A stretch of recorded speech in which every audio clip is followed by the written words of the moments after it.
So 2013, I graduated and passed the board exam as a mechanical engineer. And back then, I was so inspired and motivated to work on my noble profession.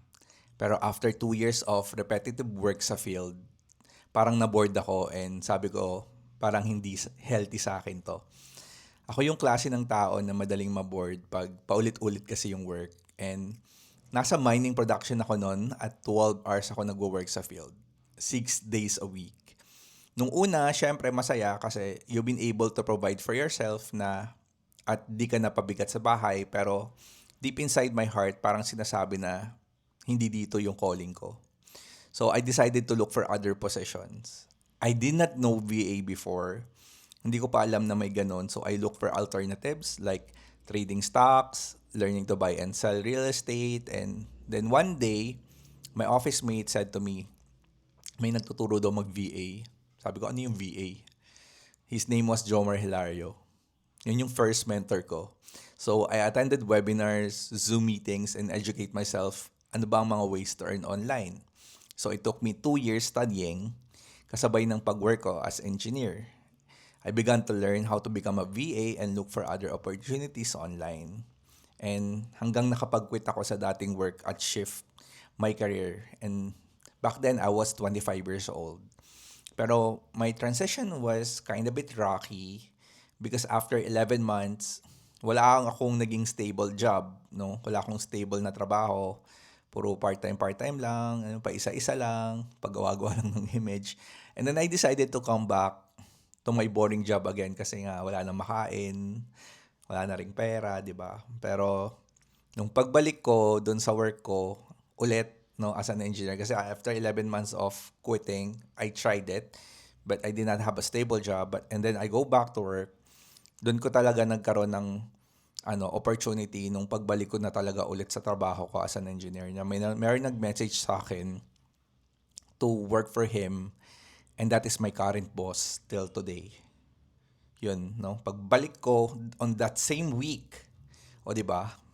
Medyo leap of faith, no? Parang medyo inaasar ka ng panahon na pinabalik ka and then binigyan ka na naman ng parang binibait ka na naman bumalik uli sa bahay kasi nga eto na yung opportunity na after 11 months hindi ka na nakaintay, binigay na sa'yo. So, kung tatanungin mo ako if worth it ba na nag-shift ako ulit, no? Kasi nga, nung nag-shift ako ulit, di ba, nag-work na naman ako ulit as engineer pero nag-part-time na ako. Ni-workout ko rin yung opportunity na binigay sa akin pag nasabay. So, and after that, nung nakapag-work na ako part-time, na realize ko na parang full-time na talaga siya and then I quit, no? And then, doon na ako naging full-time na VA talaga.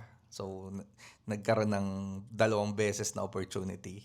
Pero this time, sigurado na kasi yung trabaho. Kaya, okay na. May part-time na work na ako. Okay na ako mag-quit sa corporate ulit. So, yun, no? And, kung tatanungin mo ako ngayon, worth it ba na give up ko yung career ko as an engineer to shift on this VA field or VA industry? Let me answer this this way. Kasi nga, I've been able to work from home na. And hindi ko na kailangan mag-commute. No?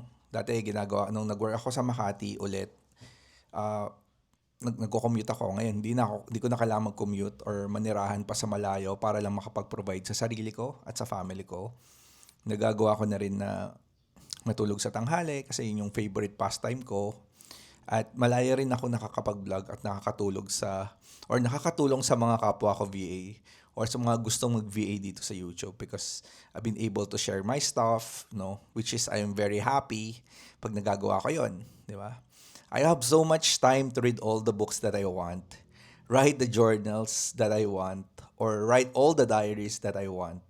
And malaya akong nakakapag-exercise also araw-araw kung gugustuhin ko kasi pwede ka sa umaga, takbo-takbo ka sa plaza, tapos balik ka na lang dito, and pagbalik mo dito, 6:30 pa lang din, 7 pa lang din. So, marami ka pang magagawa, makaligo ka pa, makakain ka pa. So, you have that opportunity to do all those kind of things or maghahatid ka sa mga bata, maihahatid mo sila sa school, at the same time makakapag-work ka, yung mga ganun. And malayo ko yung nagagawa. no, nung nag-VA ako. Which is kung compare ko, if I'm going to be working as an engineer, uwian ko weekly, dun ko lang sila makikita, 'di ba? So, 'yun. And also, I've been able to eat healthy foods kasi malayo ako sa mga fast food chains, no? Puro lutong bahay na lang talaga yung nakakain ko at um, hindi na rin puro karinderya. Kasi 'di ba pag lutong karinderya, hindi mo alam kung ano nilalagay nila, hindi mo alam kung puro betchin 'yon, puro magic sarap. Tapos, pag fast food chain, fries, chicken, spaghetti, yun na lang lagi yung kinakain mo, which is not really healthy. Siguro 40 years old ka pa lang, patay ka na. Mga ganong ano. Kasi kakakain mo ng processed foods. So, kung susumahin mo, hindi lang talaga pera ang naidudulot ng work na to sa akin.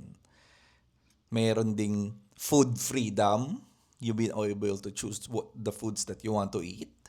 Meron ding time freedom. You've been able to do what kind of hobby you want. Magagawa mo yan, no? Kung gusto mong mag-gym, pwede. Kung gusto mong mag-cooking, pwede. Gusto mong mag-build ng part-time business, pwede. And para sa akin, having the time freedom, yun yung pinaka-the best na nangyari sa akin nung naging VA ako. Sabi nga nila, time is gold, di ba? Kailan mo pa ba gagawin yung mga gusto mong gawin sa buhay? Pag retired mo na, pero baka pag retired mo na, matsugi ka na sa lungkot sa work mo, 'di ba? After 60 to 65 ka na gusto mo mag-work, bigla ka na lang mamatay. Hindi mo na nagawa yung gusto mo, kakatrabaho mo. Pag VA ka, malaya ka to work anywhere you want. Basta may internet ka, pwede kang mag-work at mamasyal, no?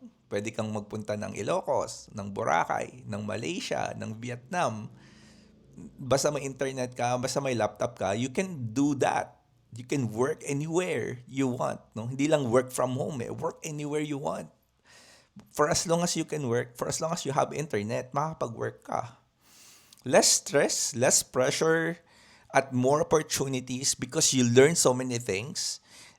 Na on an office setup, merong time na hindi mo yun matututunan, yung mga natututunan mo dito. So, for as long as masipag ka, okay siya.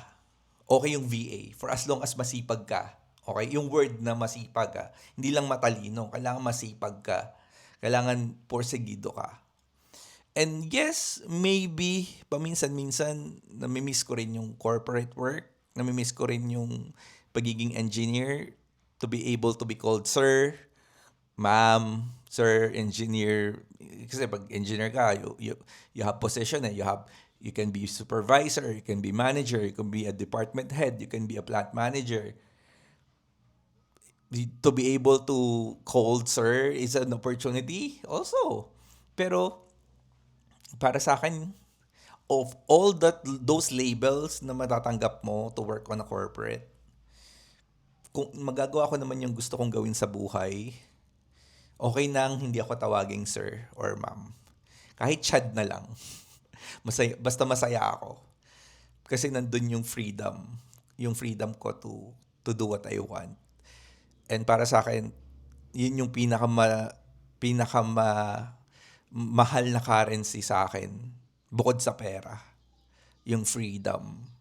And that's what I'm very, very happy. And kung papipiliin ulit ako to work as an engineer, siguro hindi ko na yun pipiliin. Dito na lang ako. For as long as I'm growing and I'm learning, I will stay here. So yun lang po. And thank you so much for listening. I hope you subscribe in this channel and like this video if may makuha naman po kayo. Yun lang po and salamat. Have a nice day.